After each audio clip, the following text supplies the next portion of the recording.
UP21 class में आप सब लोग का स्वागत है। और आज हम लोग जो है आगे की बात कर रहे थे ना, तो उसी में आगे पॉइंट बढ़ाते हैं। और पॉइंट है अपना जो है वो है राष्ट्रगान के लिए। किसके लिए? राष्ट्रगान के लिए। क्योंकि कुछ बात जो है हम लोग कल कर चुके थे, है ना, उसके आगे की बात जो है आज करेंगे राष्ट्रगान के लिए। किसको लेकर? राष्ट्रीय गान को लेकर। राष्ट्रीय गान को लेकर, ठीक है। आज हम बात जो करेंगे वो भारत के राष्ट्रीय गान की बात करेंगे। और बच्चों तुम सब लोग जानते होंगे कि भाई राष्ट्रगान कौन सा है हमारा? जन गण मन, है ना, जो गाया जाता है जनगण मन से, जहाँ से प्रारंभ होता है वही वाला हमारा क्या है? राष्ट्रीय गान है, ठीक है। राष्ट्रीय गीत जो है वो हमारा वंदे मातरम है। जनगण मन जो है वो हमारा राष्ट्रगान है। राष्ट्रगान की रचना की बात करते हैं तो इसकी रचना जो की गई वो रविंद्रनाथ टैगोर के द्वारा की गई। किसके द्वारा की गई? रविंद्रनाथ टैगोर के द्वारा की गई, ठीक है। जनगण मन की रचना किसके द्वारा की गई? रविंद्रनाथ टैगोर के द्वारा। रविंद्रनाथ टैगोर के द्वारा जनगण मन की क्या की गई? रचना की गई। और ये मूल रूप से अगर हम जनगण मन की बात करें तो ये बांग्ला भाषा में या बंगाली भाषा में लिखा गया। कौन सी भाषा में लिखा गया? मूल रूप से बांग्ला भाषा या बंगाली भाषा में, मूल रूप से, ठीक है। मूल रूप से बांग्ला भाषा या बंगाली भाषा में लिखा गया था। बात करते हैं इसके अंग्रेजी अनुवादन की। तो इसका जो अंग्रेजी अनुवादन था वो भी जो किया गया वो रविंद्रनाथ टैगोर के द्वारा किया गया। किसके द्वारा? रविंद्रनाथ टैगोर के द्वारा अंग्रेजी अनुवाद किया गया, ठीक है। किसके द्वारा किया गया भाई? रविंद्रनाथ टैगोर के द्वारा इसका अंग्रेजी अनुवाद किया गया, ठीक है। रविंद्रनाथ टैगोर के द्वारा क्या किया गया? इसका अंग्रेजी अनुवाद किया गया। लेकिन जो अंग्रेजी अनुवाद था उसका जो शीर्षक था वो चेंज था। और शीर्षक जो रखा गया इसका, यानी कि जनगण मन का जो शीर्षक रखा गया वो रखा गया the morning song of India. क्या नाम से रखा गया? अंग्रेजी अनुवाद the morning song of India. The morning song of India, ठीक है। इस नाम से जो है इसकी शुरुआत हुई है। इसका जो शीर्षक रखा गया वो रखा गया the morning song of India के नाम से रखा गया। शुरुआत करते हैं कि जनगण मन को सबसे पहले कहाँ गाया गया, ठीक है। कि जनगण मन जो हमारा है इसको सर्वप्रथम कहाँ पर गाया गया? तो इसको गाने की जगह थी वो थी कांग्रेस का कलकत्ता अधिवेशन। क्या थी? कांग्रेस का कलकत्ता अधिवेशन। यानी सर्वप्रथम गाने की बात करें, सर्वप्रथम गायन की बात करें, कहाँ पर गाया गया? तो ये गाया गया कांग्रेस के कलकत्ता अधिवेशन में। कहाँ पर? कांग्रेस के कलकत्ता अधिवेशन में। कलकत्ता अधिवेशन में, यानी कांग्रेस का एक अधिवेशन हुआ कलकत्ता में और सबसे पहले जो है राष्ट्रगान को जनगण मन को उसमें गाया गया था, ठीक है। इसके बाद बात करते हैं जनगण मन के गाने के बाद कि इसका हिंदी और अंग्रेजी अनुवाद हुआ या नहीं हुआ। तो बिल्कुल बच्चों इसका हिंदी और अंग्रेजी अनुवाद भी हुआ। और एक व्यक्ति थे जिनका नाम था आबिद अली। क्या नाम था? आबिद अली। आबिद अली ने जो है इसका हिंदी में और अंग्रेजी में, हिंदी और उर्दू में जो है इसका क्या किया था? अंग्रेजी अनुवाद किया था। यानी अंग्रेजी की बात मूल रूप से कौन सी भाषा में लिखा गया? बांग्ला भाषा में लिखा गया। अंग्रेजी में किसने लिखा? तो रविंद्रनाथ टैगोर जी ने लिखा। हिंदी में किसने लिखा? आबिद अली जी ने लिखा। और उर्दू में किसने लिखा? तो वो भी आबिद अली द्वारा जो है इसको उर्दू और हिंदी में लिखा गया था।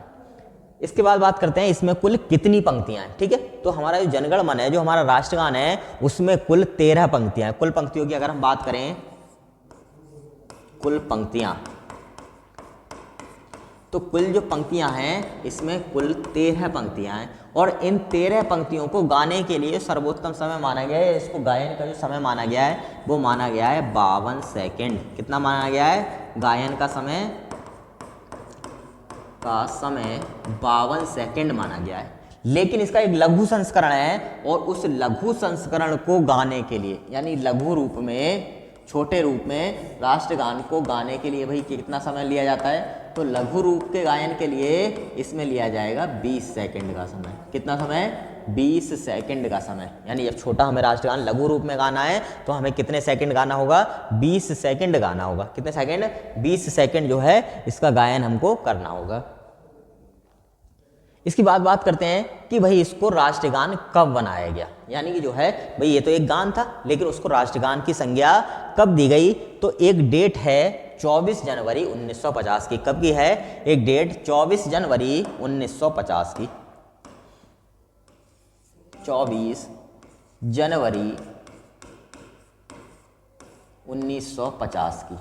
ठीक है, कब की डेट है? 24 जनवरी 1950 की एक डेट है। और इस डेट में संविधान सभा द्वारा, किसके द्वारा?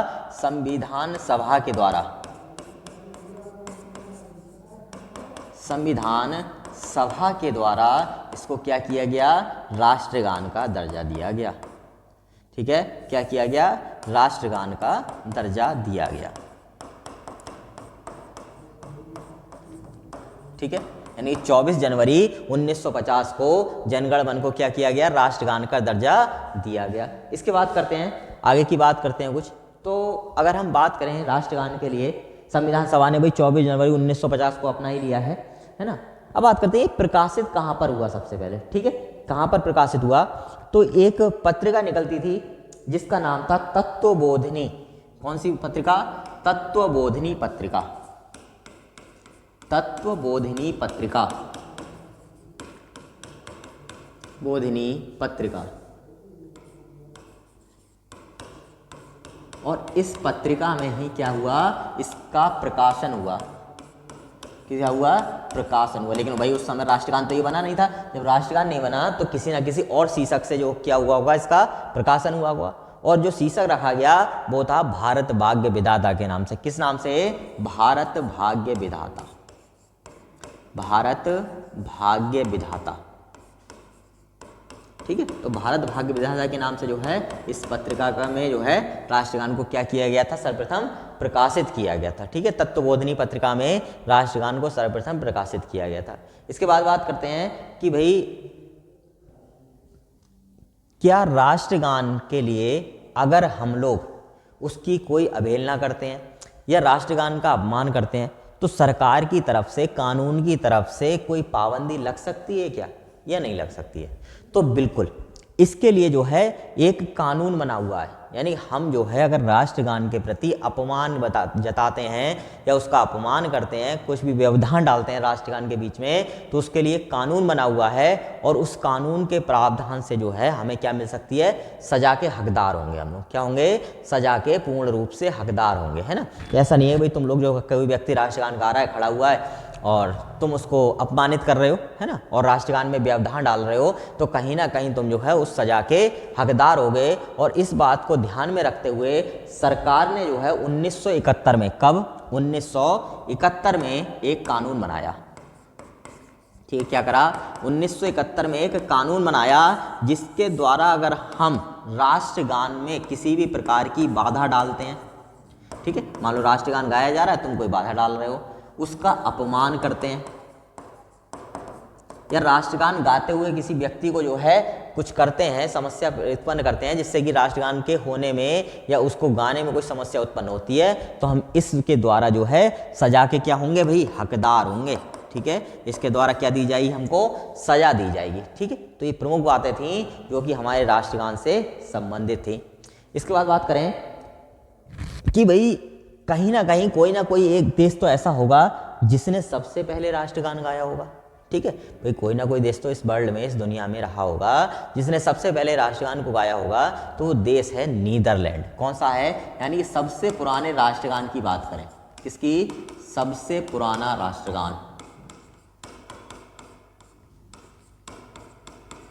राष्ट्रगान तो कौन से देश का है भाई? वो है नीदरलैंड का। कौन से देश का? नीदरलैंड का जो राष्ट्रगान माना गया है वो सबसे पुराना माना गया है। ठीक है, यानी सबसे पुराना राष्ट्रगान किसका है? नीदरलैंड का है, जो अब तक चला आ रहा है। ठीक है, तो ये प्रमुख बातें थी जो राष्ट्रगान से संबंधित थी।